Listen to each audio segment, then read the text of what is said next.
Se você já tentou usar madeira nos seus projetos, mas ainda tem uns fantasmas que ficam te rondando, dizendo que a madeira é isso, que a madeira é aquilo, esse vídeo é para você se livrar de vez desses encostos. Eu vou falar para vocês 5 mitos que rondam a madeira. Eu sou o engenheiro Alan Dias e esse é o programa Vamos Falar de Madeira?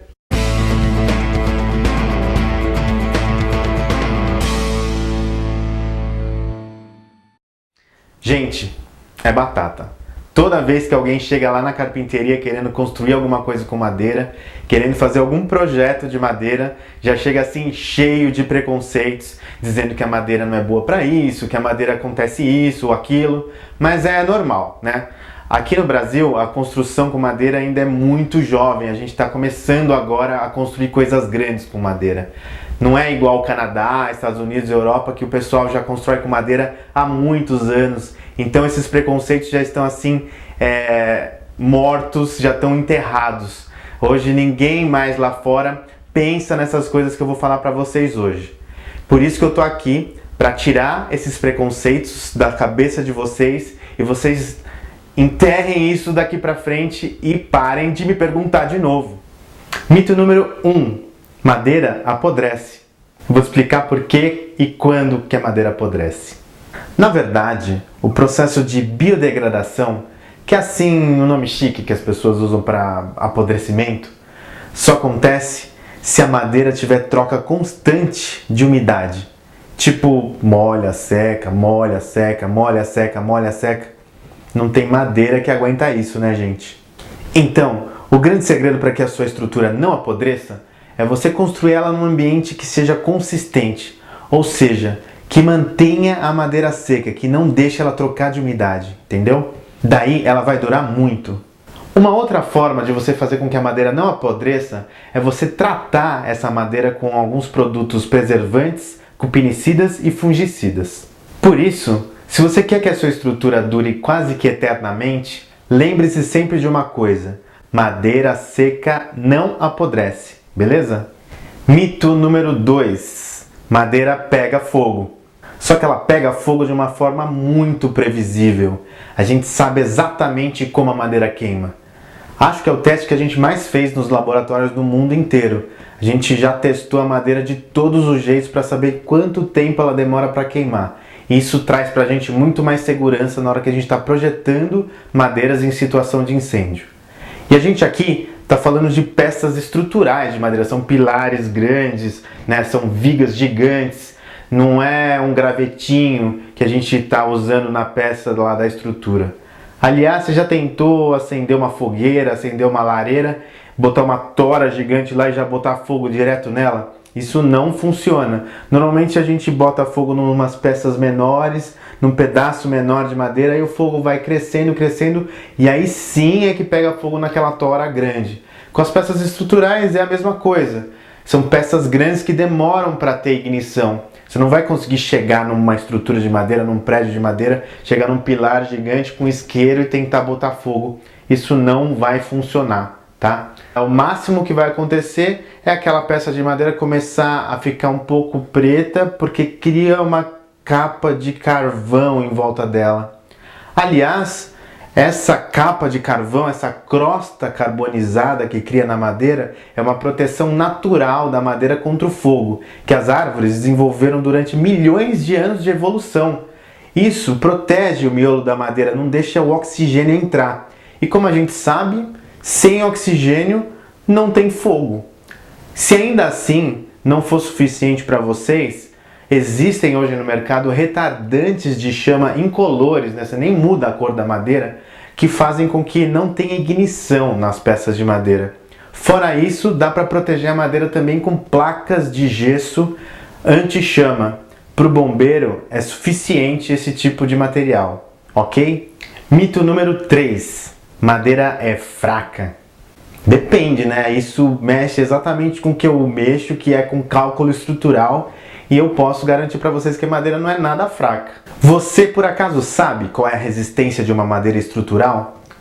E se eu te disser que a madeira é tão resistente quanto o aço proporcionalmente? E aí?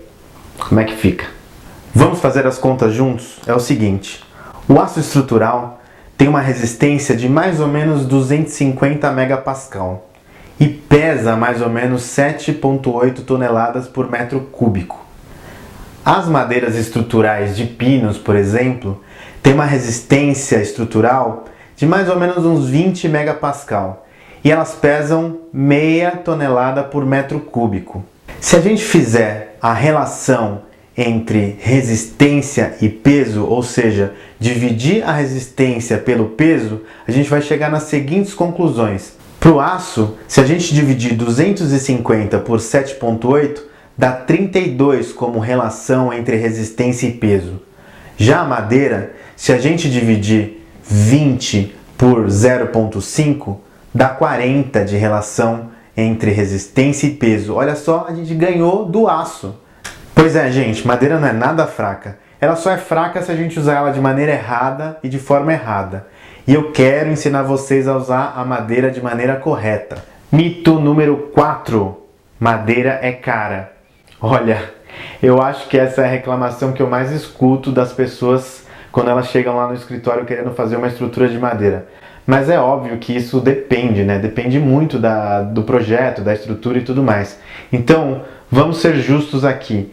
Para uma mesma carga, né, uma mesma carga solicitante, eu posso afirmar que uma peça de madeira custa o mesmo do que uma peça de aço. A gente já viu que a relação entre peso e resistência das peças de aço e de madeira são muito similares.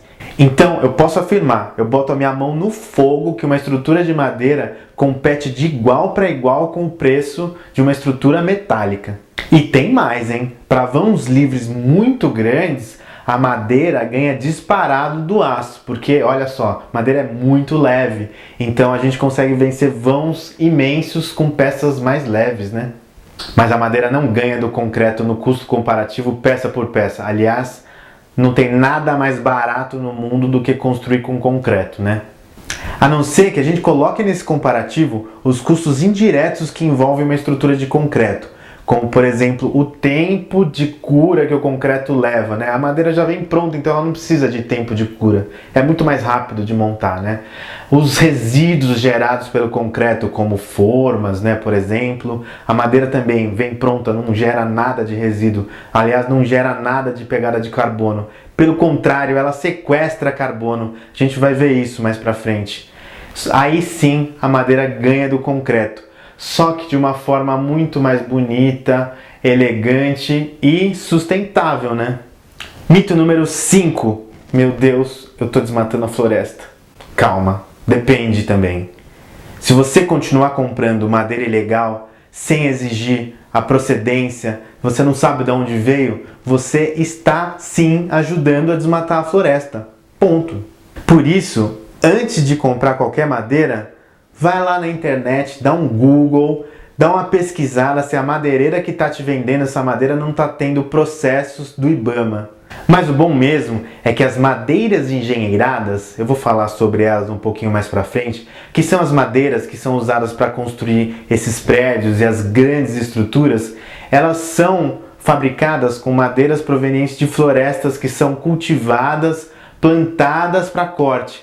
É tipo plantar milho, né? A gente planta a madeira para cortar e aí a gente cultiva essas árvores para a gente transformar em madeira estrutural.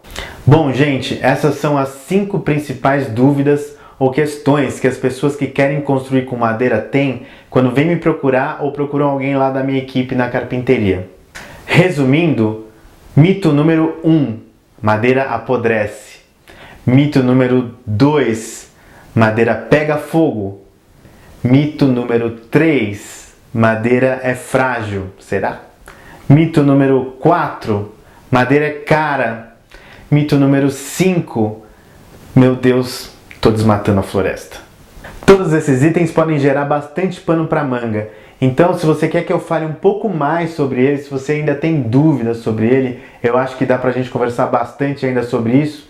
Deixa aqui embaixo a sua pergunta, o seu comentário, para que eu faça mais vídeos falando um pouco mais de cada um desses itens.